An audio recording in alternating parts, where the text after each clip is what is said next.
In 2024, the NBA once again crowned an MVP named Nikola Jokic or Joel Embiid for the 4th season in a row. And I think it's safe to say that the big man is back. If you remember in the mid-2010s, it was common for contenders to completely disregard the center position and instead focus on floor spacing and versatility at all 5 positions. Nowadays, that thought process remains intact, but the elite centers can now do what they couldn't by spacing the floor and playmaking. And as a result, 2 of the top 5 players in the world play a position that was extinct just 10 years ago. Let's find out where Embiid and Jokic rank as we count down my top 10 players in the NBA.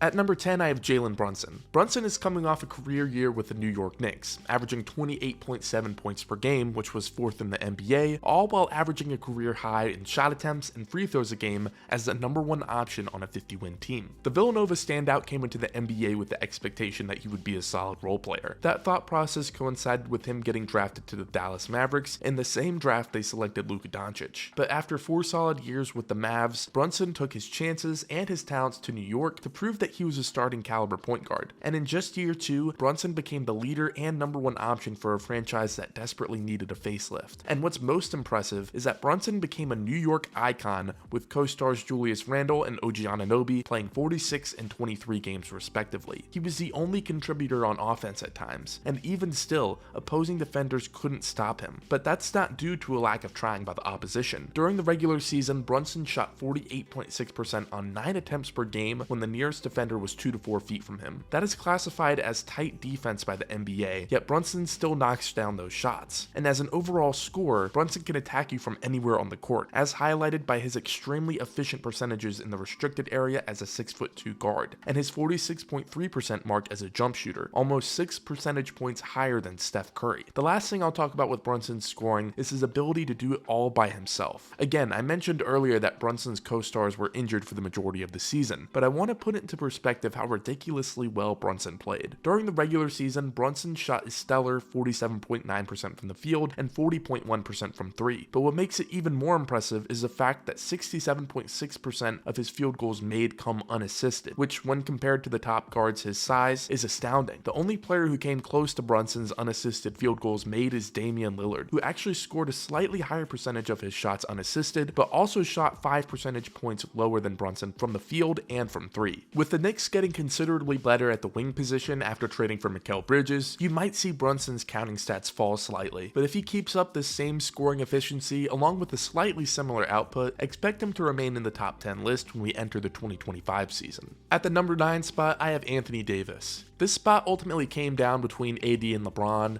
and I ultimately gave the edge to AD because of his incredible defensive abilities. Now, I don't have a specific stat to back up what I just said, but I would advise you to watch the Lakers' defense next season, specifically during the pick and roll. When the big man sets the screen is about level with the guard, it's almost always Davis dropping back, and his incredible instincts allow him to correctly position his body so he can take away the threat of the shot from the guard and the pass to the big man. He is literally the pick and roll kryptonite in player form. But what's most impressive is that he brought a roster with one of the 3 worst defensive cores to 17th in defensive rating last season, so take that as you will. As an offensive weapon, Davis has unfortunately regressed since his New Orleans days and thrives mainly in the restricted area, which isn't a bad thing considering he shot 75.3% from that area, which is well above the 69.9% and 70.2% Embiid and Jokic shot respectively. But outside of that, Davis shot a miserable 43.3% inside the paint, excluding the restricted area, compared to Embiid's 47.9% and Jokic's ridiculous 61.7% mark. From the mid-range, Davis shot 38.9%. From the above the break 3, Davis shot 29.2% on 89 attempts, which averages out to a little over 1 a game. As an offensive weapon, we've likely seen the best of Davis, but even still on a nightly basis, Davis easily puts up almost 25 a game and gives you one of the 5 best defensive efforts in the league. From a value standpoint, it doesn't get much better than that, especially if you think he's not the number 1 guy in LA.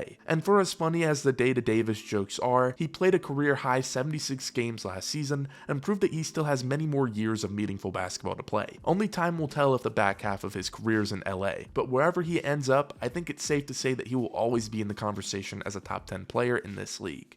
At number 8, I have Kevin Durant. Now, I think it's fair to say that this isn't the same Kevin Durant from the Warriors, or even the same Kevin Durant from Brooklyn, but what Durant brings on a nightly basis is the ability to take over a game in almost every aspect offensively. Scoring-wise, you don't need me to do the rundown, but I will anyway. Durant is arguably the greatest wing scorer ever, as his versatility inside and outside the arc has always been lethal. Just this past season alone, Durant put up 27 points a night while shooting 52% from the field and 41% from 3. Those baseline numbers look incredible, but when you dive deeper into it, it gets even more impressive. Where Durant thrives the most is the mid-range, a dying art in the NBA that Durant still proves is effective, as he shot 51.8% from that area, almost 9 whole percentage points higher than known mid-range master DeMar DeRozan in 2024. As a three-point shooter, Durant is lights out from anywhere on the court, though his bread and butter is the above the break 3, where he shot 40.1% on almost 5 attempts a game. Then you get to the paint, where Durant shockingly shot 69.7% on shots less than 8 feet from the basket, and a ridiculous 77.4% in the restricted area, though only on 217 total attempts. His fluid jumper and underrated footwork make him a nightmare to guard, and even at age 35, Durant is still one of the best offensive weapons in the league. And while I don't think his defense will ever reach the heights they did in Golden State, Durant has remarkably become an underrated defender in Phoenix, as opposing players shoot only 44.2% when Durant guards them. Those players would normally shoot 47.9%, which means that Durant captures a 3.7% difference defensively, which ranks right below OG Anunoby, who is one of the best defenders in the NBA. The eye test obviously does not 100% correlate with those stats, but what I can tell you is that unlike some veterans in years past who completely gave up on the defensive side of the ball, it's refreshing to see Durant try and remain an above average defender. Durant securely grabs a position in this top 10 players list, but he's going to unfortunately be one of the candidates to fall off this list, as guys like Anthony Edwards, Victor Wembanyama, and Durant's teammate Devin Booker could very easily take his spot if he has a down year. But if he continues to play his game and not show signs of slowing down, I wouldn't see why he still isn't a top 10 player in this league after this season.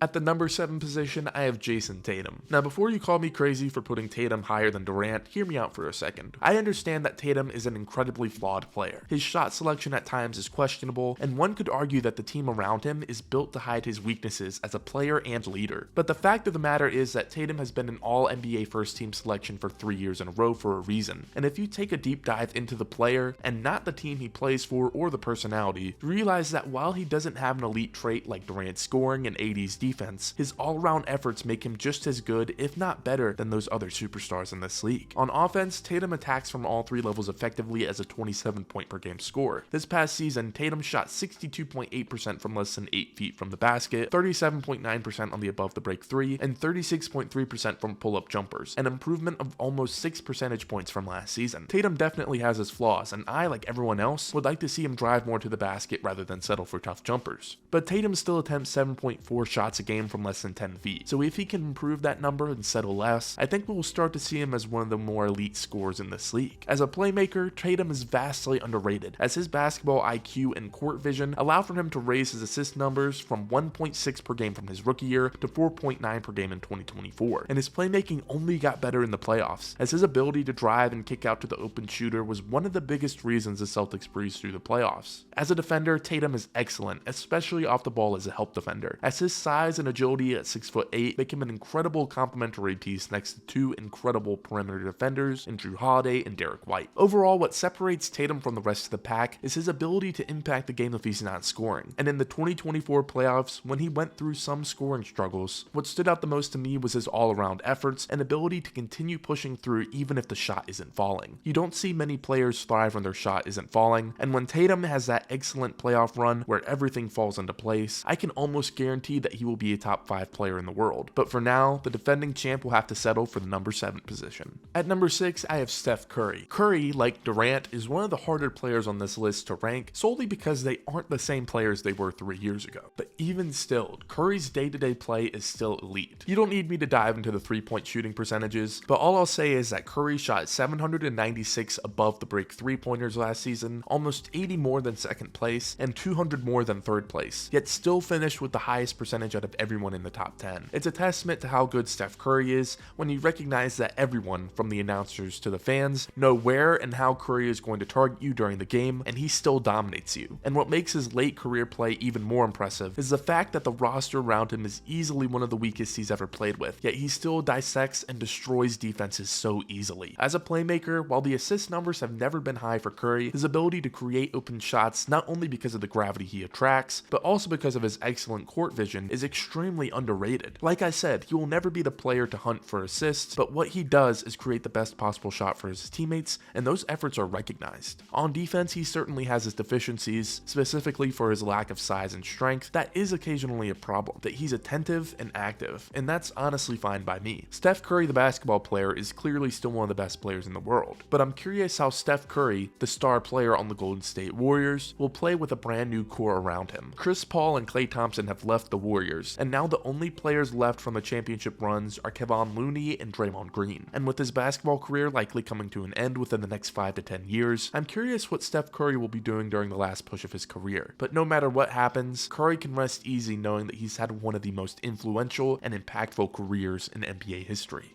Now at number 5, I have Joel Embiid. If this list were strictly based on the talent of each individual player, you can make a solid case that Embiid is in the top 3. As an all-around player, Embiid can do almost everything you ask him to do on a basketball court. But when you're the level of player that Embiid is, and you're struggling to stay on the court and with finding playoff success, unfortunately you're going to be penalized. And I do mean it when I say I wish Joel Embiid were higher on this list, because you don't see a talent like his in the NBA often, especially one who has rapidly improved and become arguably the most unguardable player in the league. As a scorer, Embiid put up a ridiculous 34.7 points per game last season, showcasing his scoring abilities from all 3 levels. In the paint, Embiid has incredible footwork, using both his strength and finesse to keep the defense guessing. And as a result, when Embiid gets the ball at the elbow, you don't know whether he's going to drive into the paint and get a layup, take a mid-range jumper, spin out of a drive into a wide-open dunk, or get you off balance with his lethal jab step and pump fake. The fact that a 7-foot, 280-pound center like Embiid can beat you in almost every way possible is just unfair. As a jump shooter, Embiid is incredibly efficient from both the mid-range and beyond the 3-point line, making 48.2% and 38.8% of those shots respectively. As a defender, Embiid is easily one of the best rim protectors in the league, as opponents shoot 5.9% worse overall and 10.5% worse from less than 6 feet from the basket when Embiid guards them. And as a playmaker, Embiid has become one of the best passers as a big man, thriving when his back is to the basket, where he attracts multiple defenders and kicks it out to the open shooters across the court. Overall, there may not be a more complete player than Embiid in the NBA. So why is he not higher on this list? Well, when you reach the top 5, I like to think that you're in an elite group, which means that you'll be penalized for missing games. And last season, though Embiid was incredible, he played only 39 games. And at 30 years old and with a complicated medical history, you have to wonder how much longer Embiid will be an elite player for. But still, Embiid easily cements himself as a top 5 player in the league, and if the Sixers can find postseason success after the acquisition of Paul George, and if Embiid stays relatively healthy throughout the regular season, by this time next year we may be crowning Embiid as the best player in the league. But for now, Embiid will slide in at number 5. At number 4, I have Shai Gilgeous-Alexander. Shai has had one of the quietest superstar leaps for a young player, as at just 26 years old, Shai finished second in MVP voting, captured his second consecutive first-team All-NBA selection, and became the leader of the Thunder team that has the brightest future in the league. And what makes Shai so unique is that he's an extremely self-sufficient player cut from the cloth of your classic 2000 star. Where Shai thrives is inside the arc with the ball in his hands. In fact, half of Shai's shot attempts come when he holds the ball for longer than 6 seconds, and on those attempts, he shoots 52.5% from the field and 40.2% from 3. His ability to self-create on the offensive end, even with the defense focused on him at all times, is astounding. And it honestly upsets me when people say Shai only succeeds because he's a foul baiter. If you watch his games, you recognize that Shai gets to the free throw line because he is phenomenal at driving in the paint and finishing through contact. Last season, Shai led the league in drives per game with an average of 23.3. In second and third place was Jalen Brunson and Luka Doncic with 19.5 and 17.8 a game respectively. When you look at their free throw attempts, Shai and Luka are tied at 8.7 a game, while Brunson shockingly sits at 6.5 a game. If anything, the one who's a foul baiter is Luka Doncic, but I guess that's a conversation some people don't want to have at this point. Back to the original reason why we're here. Shai completely controls the game in a style you don't see succeed often in today's NBA. The common sentiment around the league is that 3 is greater than 2, which I'm not sure if that's mathematically correct, but in an era where the top superstars in the league are almost required to make 3 at a proficient rate with high volume, Shai dominates. As an all-around player, not many in the league are better than the 26-year-old, as he's able to actively control the pace and get his teammates involved on nearly every possession as a playmaker. He's also able to anticipate and attack on defense with elite athleticism and length, tying De'Aaron Fox for the most steals this season. And as a leader, Shai has kept a team full of young, high-potential stars in line, while progressing their play with almost every passing game. It's honestly impressive how his impact on and off the court has almost guaranteed the Thunder success for the next decade. And if Shai continues on this path, maybe he'll get that MVP and Finals trophy sooner than we expect.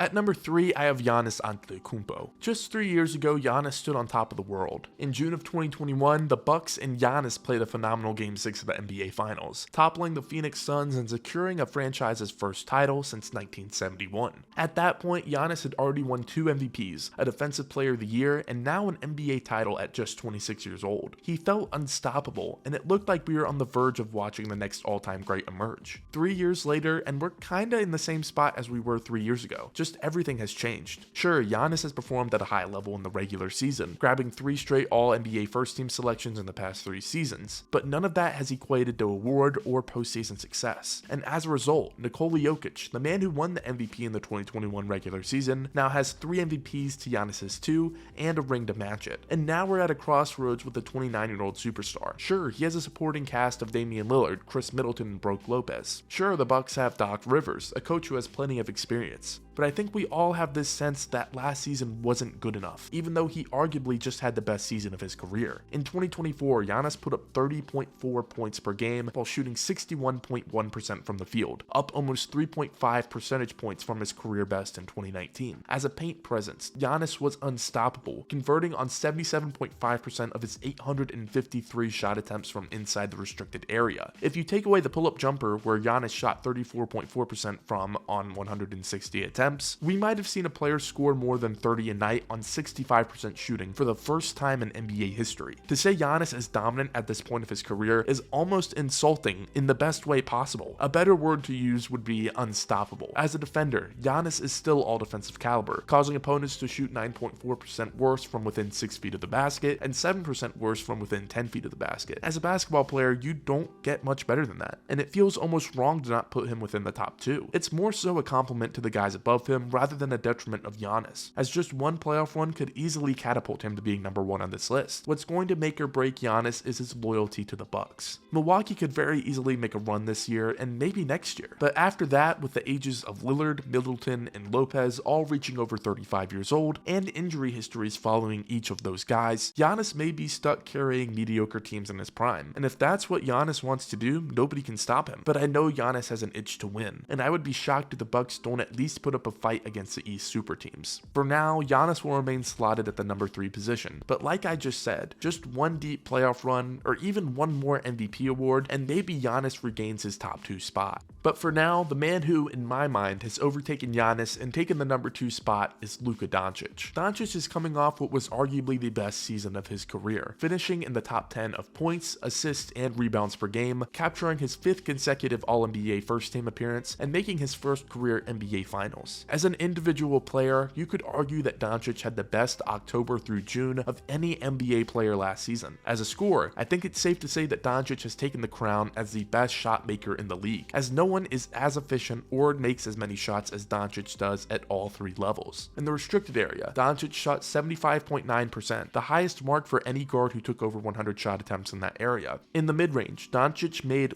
43.8% of his over 300 attempts, a higher mark than DeMar DeRozan, Jalen Brunson, and Kawhi Leonard. From the above-the-break 3, Doncic shot 713 attempts, the second most in the NBA, yet was more efficient than Klay Thompson and Damian Lillard while being only 0.8% behind behind Steph Curry. You take all those stats and factor in that 78% of Doncic's makes come unassisted, and you realize that what we're seeing right now is otherworldly. At this moment, Doncic is only 25 years old and still hasn't entered his prime, and just being in the conversation with Giannis and Jokic, who are both in their prime right now, is extremely impressive and extremely scary for the rest of the league. In 2024, Doncic averaged 34 points, 9 assists, and 9 rebounds a game. In 3 years, do we think Doncic could get up to 37 points a game while averaging a triple-double? Could he somehow get up to 40 points a game? Maybe I'm getting a little ahead of myself, but it's clear that if Luka continues being extremely efficient while leading the Mavericks to deep playoff runs, it would be shocking if he doesn't end up as one of the 15 greatest players of all time. And by this time next year, though Doncic will have stiff competition with Embiid, Giannis, and Jokic, I would bet that Luka tops this list. But for the second year in a row, I believe that Nikola Jokic is the best player in the world. When you capture the title of the best player in the world, it takes a lot to get it taken away from you. In most cases, it's out of your control, as another player in the league performs at an otherworldly level and wins the NBA title. And while Doncic was certainly otherworldly, his at times questionable performance in the NBA Finals prevented me from taking this spot away from Jokic. And that's also considering the fact that Jokic just capped off this season by winning his 3rd MVP in 4 years, a feat not done since LeBron almost 15 years ago, and before that, Magic Johnson in the late 80s. As an offensive engine, there was no one better in the NBA right now. Jokic joined Doncic in the club, who were top 10 in the league in points, assists, and rebounds, and like Doncic, was extremely efficient while doing it. In the paint, Jokic shot 61.7% outside of the restricted area, 5 percentage points better than the second place Kawhi Leonard, who shot 56.5%. And what makes Jokic so great as a scorer is that he understands what he's great at and he utilizes it. Over 65% of his shot attempts come within 10 feet of the basket, and because he's so efficient in that zone, he tied with LeBron for the least amount of field goals attempted per game as a 25-point per game scorer, though Jokic shot 4.3% better from the field. If Jokic's best quality was scoring, he would be one of the best players in the league, but what makes Jokic truly special is his playmaking abilities. Jokic passes the ball the most in the NBA, averaging about 75 a game, and dishes out 9 assists per game, the second highest mark by a center in a season ever, only topped by himself the year prior. Though his assist numbers aren't as high as the Tyrese Halliburtons and Luka Doncic's of the world, it's clear that he's the best playmaker in the NBA, and one of the best playmakers ever. Rarely do you see someone who has a combination of size, strength, finesse, IQ, and passing touch. In fact, off the top of my mind, I believe only Magic, LeBron, and Jokic would truly fit that category. The difference here is that Magic and LeBron are point forwards, players who essentially played full-time point guard and orchestrated the offense from the top of the key. Jokic, on the other hand, orchestrates the offense from every part of the court and can dissect you in seconds before the play occurs. At this point in time, Jokic is levels above everyone as a playmaker and arguably an offensive engine, and as a result, he remains the best player in the world. Make sure to comment down below your personal top 10 list and whether you agree or disagree with any placement, or if I left off someone you would have put on. And remember to leave a like and subscribe to the channel if you want to see more NBA videos just like this one. So with that, thank you for watching, and I'll see you next time.